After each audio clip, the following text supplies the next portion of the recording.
Alright guys, today magkaroon tayo ng shoe review ng X-Step J-Lin Storm 2. Napakatagal na ng aking review ng X-Step J-Lin Storm 1, no? And nagustuhan ko yun lalo na kung outdoor basketball ang pag-uusapan. Pero parang mas natuwa ako dito sa J-Lin Storm 2 dahil parang mas pogi siya. No? Pag-usapan nga natin, baka puro itsura lang to. I-review na natin to. Let's go! Hey, I ain't never giving up. Said I never give up. Pero bago tayo mag-start, kung first time mo pa lang sa channel na to, mga ganitong content na manhilig mo, mga shoe review, mga fitness-related videos, mag-subscribe ka na, i-click mo na rin bell icon para like ka updated sa mga next videos ko. X-Step J-Lin Storm 2 Mastiff X-Step Mastiff TD, napakaraming pangalan naman. No? Umpisa na nga natin sa aesthetic and material. Yung shape nito gustong-gusto ko talaga. Pwede na siyang pamorma, pwede na siyang panlakad-lakad, pupunta sa mall. Yung uppers ito para synthetic leather. Ito po kasi mesh ang ginamit, no? Though mas breathable to, parang mas supportive naman to. Hindi parang, mas supportive naman po talaga itong leather na to. Pero pagdating dito guys, no, itong black niya, mesh po yung material na to. Dito meron na namang synthetic leather sa heel and meron pong TPU plate. One piece po yan na nagiging arch support. Same lang naman, no, hindi na wala yon. And same lang din, nandiyan po yung logo. No, nandiyan po yung logo ni Jeremy Lin. Medyo hindi halata. Ito halata yun. So, yun, marami rin palang colorway nito guys, by the way. Mid-cut po ito guys, mid-cut po siya. So, pang 1-2 po ito kasi Jeremy Lin, alam po naman natin na 1-2 siya. The budget line niya po to, yung main line niya, nagamit ko na, gawan ko po ng review yan. Next natin yan, no, yung Jeremy Lin 2. Plus guys, gumamit po siya ng EVA foam lang naman. EVA foam, pero lagi kong sinasabi, no, natugugulat ako sa EVA foam na binibigay ng X-Step. And minsan, natutuwa rin ako sa EVA foam na binibigay ng 361. No, kasi ang gaganda ng EVA nila, malalambot. Kita nyo, may mga compression marks na po dyan. Okay din impact protection. Nandun pa rin, may konting bounce pa rin naman ako nararamdaman. So, kahit papano, hindi ka mapapahiya sa budget shoes ni Jeremy Lin. So, aesthetic and material, mataas ba rin na ibibigay ko dito sa ganitong price point? Bibigyan ko po siya ng 9 out of 10. No? Parang ganito, mataas din ang binigay ko dito. Bakit guys, no? Hindi tayo dapat mag-expect ng too much sa ganitong presyo, no? Nabili ko yata ito ng 3,000 plus. Ngayon, nasa 2,500 na lang siya mga nandyan, no? Pero guys, tingnan nyo naman, itsura sa kayong material, di ba? So, meron namang TPU plate, may shank plate, may arch support, no? Pag may voucher ka pa nga, baka makuha mo pa to ng 2,300, tutu eh. Punta na tayo sa traction and outsole, na dun talaga ako nagulat dito, no? Spike test, 10 out of 10, considering napakadumi na niyan guys. Lagi ko tong ini-spike test sa aking TikTok live. Nagugulat po talaga, hindi ako nag-joke, nagugulat yung mga nanonood kasi guys, hindi ko siya nilinis hindi ko na siya nilinis to prove sa mga tao sa live ko mismo na kahit hindi siya linisin, squeaky siya, maganda ang performance, makapit po talaga. Kahit sa court in-outdoor ko to, walang nangyayari, no, walang dragging, makakapal din kasi yung kanyang grooves, matigas talaga yung rubber outsole niya. Yung pattern naman niya kasi subok na, no, na herringbone pattern, pero may mga herringbone sa labas, pero meron ding konting mga ripple effect. So, grabe guys. Wala na akong masabi sa traction and outsole nito. Indoor, outdoor. 10 out of 10 po ang score ko dito sa traction and outsole. Bagay na bagay talaga sa mga point guards. Sa mga gusto ng quick, mabilis, responsive kayo sa court. Next, punta na tayo sa safety and support. Okay pa rin naman guys. No, dahil dito, maganda ang support niya, lalo na sa lateral moves mo, sa mga jab step, euro step, panalo po yung lateral containment nito. Unang-una yung uppers niya na leather. No, dahil dito sa leather na to, naging supportive. Okay yung toes mo, hindi ka tatambling-tambling dyan. No, sakto yung space.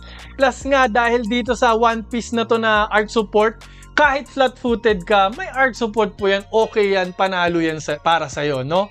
May torsion support na rin, kahit papano dahil nga dito sa arc support na to, torsion piece na to.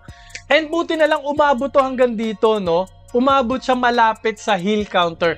Kasi yung heel counter niya, medyo malambot eh. Kung hindi ito umabot dito, naku, sobrang lambot nito. And lagi kong nire-reiterate, talagang binibigyan ko ng focus yung heel counter. Lagi kong sinasabi na pag masyadong malambot, mataas po yung risk na matapilo kayo. No, pag sobrang lambot dito. Dito sakto lang, okay naman.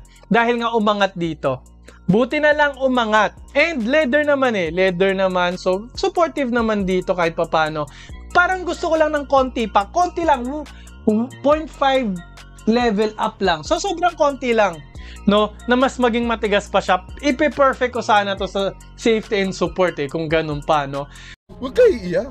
Kasi kahit papano, it gets the job done eh. Hindi na kailangan ng carbon fiber dito. So, mataas ang ibibigay ko. 9 out of 10 po ang ibibigay ko. Almost perfect. Ito lang, humingi lang ako ng konting stiffness dito pa. Konti pang lockdown dito. Pero yun guys, sulit itong one piece na to. Dahil dito, game changer talaga to. Game changer dito sa sapatos na to. Hindi, wow. Next, punta na tayo sa fit and comfort. Umpisahan natin sa fit, no? Sumunod po kayo sa Euro size ninyo. Ayan, Euro 45 po ang kinuha ko dito. Yan din po dapat ang susundan ninyo, yung Euro size ninyo sa Nike, Adidas. Kasi pasok na pasok to sa inyo. Very important yun guys, ha? Kasi itong leather na to, hindi na to mag-expand. No? Pero good news, wide foot friendly po ito. Wide foot friendly po siya. So, kahit i-follow nyo lang yung inyong Euro size, good to go na kayo. Anyway, kung kahit mapayat ang paa nyo, healthy to kasi may space pa para mag-spread. Pag galing kayo sa talon, pagbagsak ninyo may space pa para mag-spread yung mga daliri nyo. Healthy sa paa, sa tuhod ninyo. Kasi ganun talaga ang pag-absorb ng impact ng ating mga paa. Dapat hindi natin yun ini-stop. Nagkakaroon ng mga problema sa paa dahil dun. And guys, magaan din to. Ang gaan, nakakagulat. Anyway, magaan siya kasi, ano naman eh, wala naman masyadong TPU plate kasi. Kaya siya magaan. Mesh naman yung ginamit, mostly mesh. Maraming forefoot flex, napakarami. Napaka-mobile mo dito. Mid-cut pa to. So yung ankle mo, napaka-mobile. Kaya kahit sa ibang sports, kahit pang workout siguro, pang badminton, pang tennis, kahit ipang takbo nyo, okay pa rin naman. No, okay pa rin naman kasi napakaraming forefoot flex. Yung step in comfort din guys, okay. Okay pa rin siya, malambot naman kasi yung kanyang EVA foam. Ayan, may mga compression marks nga. So very versatile. Kung on a budget kayo, kailangan nyo ng all-in-one na sapatos, hindi ako dito mapapahiya. Meaning all-in-one, lahat ng sports, pang-training mo, pamamasyal mo. So panalong-panalo guys. And well padded naman siya, no? Siguro humihingi lang ako ng Achilles pillow dito, pero okay lang. Padded siya all throughout. So, siguro kahit wala Achilles pillow, okay na rin. So, 9.5 out of 10 po ang mabibigay ko dito. Ang taas, guys. Ang taas. 9.5 out of 10. Nakagulat to, no? Guys, sa ganitong presyo, pinapagulat ako nito. Ang X-Step talaga pag budget shoes, no? Last year, ito yung nanggulat sa akin, eh.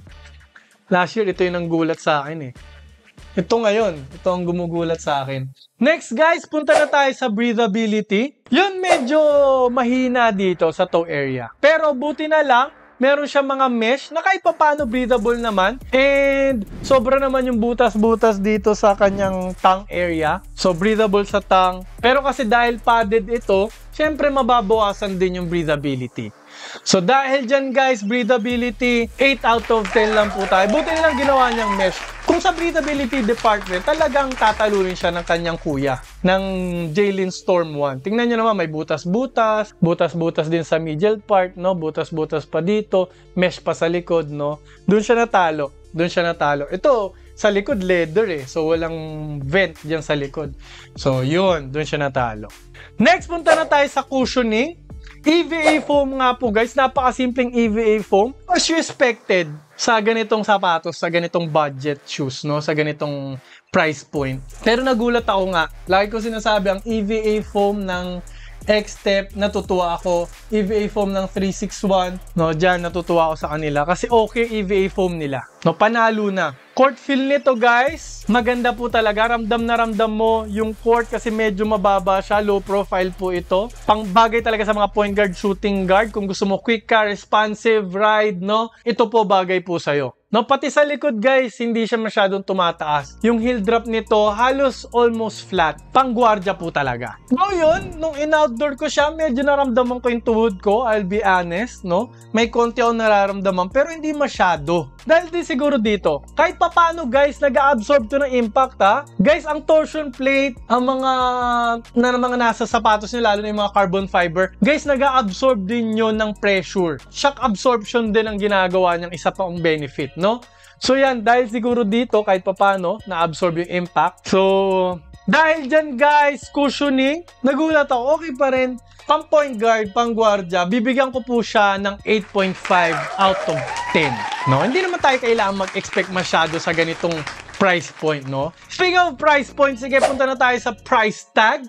Last part na po tayo. Aba, sulit to guys. Sulit na sulit. Yung mga kailangan mo naman sa sapatos nandito. Kung kailangan mo lang ng extra shoes, second shoes na pangharabas, pang outdoor, or kailangan mo ng isa lang ang pwede kang magkaroon kasi on a budget ka talaga, tight budget ka talaga, tapos gwardiya ka, panalong panalo to. Hindi ako magsisising, recommend to. Ang dami rin itong sales sa TikTok pag nilalive ko to guys.